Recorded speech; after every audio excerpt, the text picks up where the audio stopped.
Hello friends, আমি শুভম। দেখলাম mister বিনের নতুন বাওয়াল ম্যান ভার্সেস বেবি। এর আগে সেম ক্যারেক্টারের উপরে আরেকটা সিরিজ তৈরি হয়েছে অলরেডি, ম্যান ভার্সেস বি। এবার আপনারা জিজ্ঞেস করবেন যে আগেরটা যদি না দেখি তাহলে এটা কি দেখতে পারবো? 100 বার দেখতে পারবেন। স্ট্যান্ড অ্যালোন গল্প, নতুন প্রবলেম, নতুন সিচুয়েশন, নতুন কমেডি।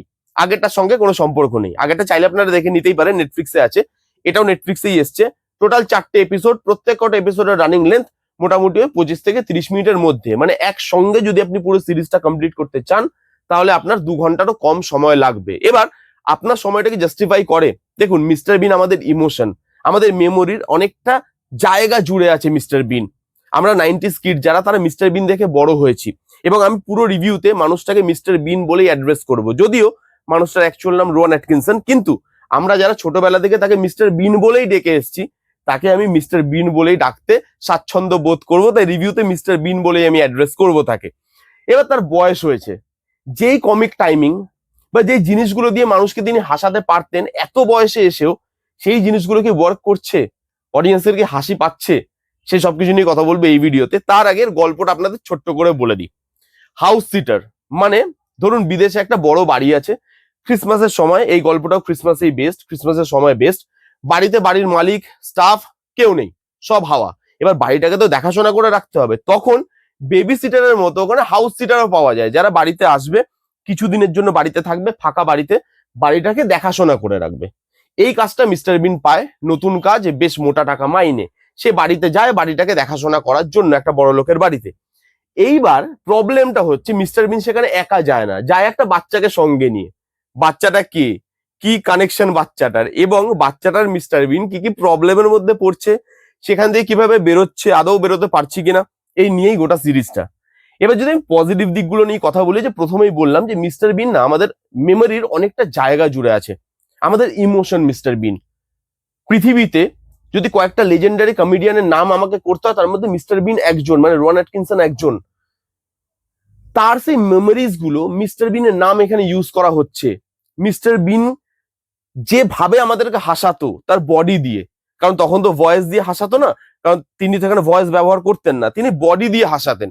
তো সেখানে এখানে যে বডি দিয়ে হাসানোর যে জায়গাগুলো আছে, সেগুলো না মেমোরিজটাকে রিকল করতে পারে, সেই ইমোশন গুলোকে তুলে ধরে, ভালো লাগে দেখতে। এবং এখানে মিস্টার বিনের নামও আসে কিছু কিছু জায়গায়, সেই জায়গাগুলো দেখতে ভালো লাগে, মেমোরিজ গুলো আবার নতুন করে তৈরি হয়। এবং এই সিরিজটা দেখতে দেখতে দুটো কন্টেন্টের কথা আপনার মনে পড়বে। একটা হচ্ছে বেবিস ডে আউট, যারা যারা দেখেননি যান গিয়ে দেখে নিন, আউটস্ট্যান্ডিং একটা সিনেমা। আরেকটা হচ্ছে মিস্টার বিনেরই, যখন তিনি পোগোতে এপিসোড ওয়াইজ আসতো মিস্টার বিন, তখন দেখবেন যে ওখানে না একটা এপিসোড ছিল বাচ্চাকে নিয়ে, একটা বাচ্চা পাবে, ওকে পার্কে নিয়ে যাবে, মনে আছে বোধহয় আপনাদের, যারা মিস্টার বিন দেখতেন তারা বুঝতে পারছেন কোন এপিসোডটার কথা বলছি আমি। তো সেই এপিসোডটার কথা মনে পড়বে, বেবিস ডে আউটের কথা মনে পড়বে। সেই জিনিসগুলো ভালো, ওই মেমোরি গুলো রিকল করতে পারে। নেক্সট যেটা নিয়ে কথা বলবো সেটা হচ্ছে মিস্টার বিনের পারফরমেন্স। ওই যে বললাম বয়স হয়ে গেছে, এখনো কি হাসাতে পারছে? লোকটাকে দেখলেই হাসি পায়, লোকটাকে কিছু করতে হয় না। এবং আপনি দেখবেন মিস্টার বিনের যে ক্যারেক্টারিস্টিক গুলো, সেগুলো না এই মানুষটার ভেতরে এমন ভাবে রয়ে গেছে, কারণ এত বছর তিনি একটা ক্যারেক্টার প্লে করেছেন। সেই মিস্টার বিনের ক্যারেক্টারের যে সিম্পলিসিটি, ক্যারেক্টারটা প্রবলেমে পড়ছে কিন্তু প্রবলেমে পড়ে পালিয়ে যাচ্ছে না, সেই প্রবলেমটাকে ফেস করছে। প্রবলেমে পড়ছে, তারপরেও আবার নতুন করে প্রবলেম আসছে তার লাইফে। মানে মিস্টার বিন কিছু পারুক না পারুক, মিস্টার বিন প্রবলেমে পড়তে ভালো পারে। তো এখানেও সেই জিনিসগুলো দেখানো হচ্ছে।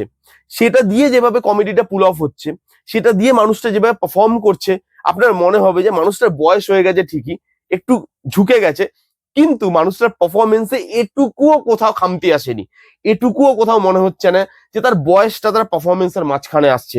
সেই মিস্টার বিনের একটা সিম্পলিসিটি, মিস্টার বিন যেরকম কেয়ারিং ছিল সব জিনিসে বোকামো করতো, হাসতাম আমরা, সেই জিনিসগুলো এই ক্যারেক্টারটা আবার ফিরিয়ে নিয়ে আসছে। এবং রোয়ান অ্যাটকিনসন বা মিস্টার বিন, হ্যাটস অফ স্যার, আউটস্ট্যান্ডিং। জানি না কতদিন তার পারফরমেন্স দেখতে পারবে এভাবে, যতদিন দেখতে পারছি সেটাই অডিয়েন্সের জন্য উপরি পাওনা। আমরা তাকে দেখতে চাই, আর কিছু চাই না। এত সুন্দর পারফর্ম করেছে, এবং বাকিদের পারফরমেন্সও বেশ ভালো। কমেডিটা ওয়ার্ক করে প্রত্যেক জায়গায়, কমেডি এবং কমেডিকে ঘিরে যেভাবে edge of the seat moment উঠে আসে সিনেমাটার মধ্যে, সেটা আউটস্ট্যান্ডিং। বাচ্চাটাকে ঘিরে যে edge of the seat moment, সেগুলো আপনি দেখবেন, আপনার মনে হবে যে ভাই এবার কি হবে, প্লিজ এখান থেকে সরিয়ে দাও এদেরকে। এই জিনিসগুলো আপনার ফিল হবে ভেতর থেকে। তো কমেডি এবং কমেডিকে ঘিরে যেভাবে সিচুয়েশন গুলো তৈরি হচ্ছে, যেভাবে সিচুয়েশন গুলো edge of the scene moment তৈরি করছে, সেগুলো ভালো লাগে। Comedy throughout the series আপনি কমেডিটা এনজয় করবেন, আপনি এন্টারটেন হবেন এই কমেডিটায়। এবং এটা মিস্টার বিন আছে, তার মানে শুধু কি কমেডি আছে না, কমেডির সাথে ইমোশনও আছে মিস্টার বিনের। বা এই যে ক্যারেক্টারটা, সেই ক্যারেক্টারটার একটা ফ্যামিলি লাইফ আছে, তার একটা পার্সোনাল লাইফ আছে, সেখানে কিছু ইস্যু চলছে, সেগুলোকে দিয়ে যেভাবে ইমোশনালি জিনিসটাকে আনা হয়েছে। এই যে বাচ্চাটা তার কাছে আছে, বাচ্চাটাকে না তিনি নিজের বাচ্চার মতোই লালন পালন করছেন, যে জন্য লাস্টে গিয়ে তার মুখ থেকে বেরিয়েই যাবে একটা টাইমে যে এটা আমারই বাচ্চা। তো সেইখানে সেই যে ইমোশনাল বন্ডিংটা, সেটা ভালো। বাচ্চাটার সঙ্গে যে কেমিস্ট্রিটা মিস্টার বিনের, সেই কেমিস্ট্রিটা ভালো লাগে দেখতে। আই থিঙ্ক মানে যখন তারা প্র্যাকটিস করেছিলেন, বাচ্চাটাকে নিয়ে একসাথে অনেকদিন প্র্যাকটিস করেছিলেন, যার জন্য বাচ্চাটা না খুব ফেমিলিয়ার হয়ে গেছে মিস্টার বিনের সঙ্গে। এবং মিস্টার বিন যেহেতু মুখ চোখের অঙ্গভঙ্গি করে, হাসায়, তো বাচ্চাটা তার কাছে খুব কমফোর্টেবল থাকে। এই বাচ্চাটাও সেই জিনিসটা আপনি দেখতে পাবেন, কেমিস্ট্রিটা ভালো ওয়ার্ক করছে, দুজনের মধ্যে যে বন্ডিংটা, সেটা ভালো লাগে দেখতে। প্রবলেম গুলো একটার পর একটা যেগুলো আসছে, সেগুলো ভালো। হ্যাঁ, এরকম বলবো না যে এই যে টুইস্ট অ্যান্ড টার্নস, সেগুলো আপনাকে খুব মাথা ঘুরিয়ে দেবে বা আউটস্ট্যান্ডিং কিছু টুইস্ট অ্যান্ড টার্নস না, নন টুইস্ট অ্যান্ড টার্নস, যেগুলো আপনি আগের থেকে প্রেডিক্ট করতে পারবেন। কিন্তু সেই টুইস্ট অ্যান্ড টার্নস গুলো আপনাকে মজা দেয়, আপনার জানা, কিন্তু তবু আপনাকে এন্টারটেনমেন্ট ওই ভ্যালুটা প্রোভাইড করতে পারে, এন্টারটেন আপনাকে করতে পারে সব দিক থেকে। খুব সুন্দর কমেডি, এখানে যে লুক অ্যান্ড ফিল, যেভাবে লাইটের কাজ ইউজ করা হয়েছে, যেভাবে বিজিএম করা হয়েছে, যেভাবে প্রত্যেকটা সিচুয়েশন আসে, সেটাকে ঘিরে কমেডি তৈরি হচ্ছে, সেটাকে ঘিরে ইমোশন আসছে, সেটাকে ঘিরে সেই জিনিসগুলো যেভাবে আপলিফট করছে, সুন্দরভাবে যেভাবে গল্পটাকে তৈরি করেছে, সেটা ভালো লাগে দেখতে। তার সঙ্গে রিকল ভ্যালু, সেগুলো তো আছেই।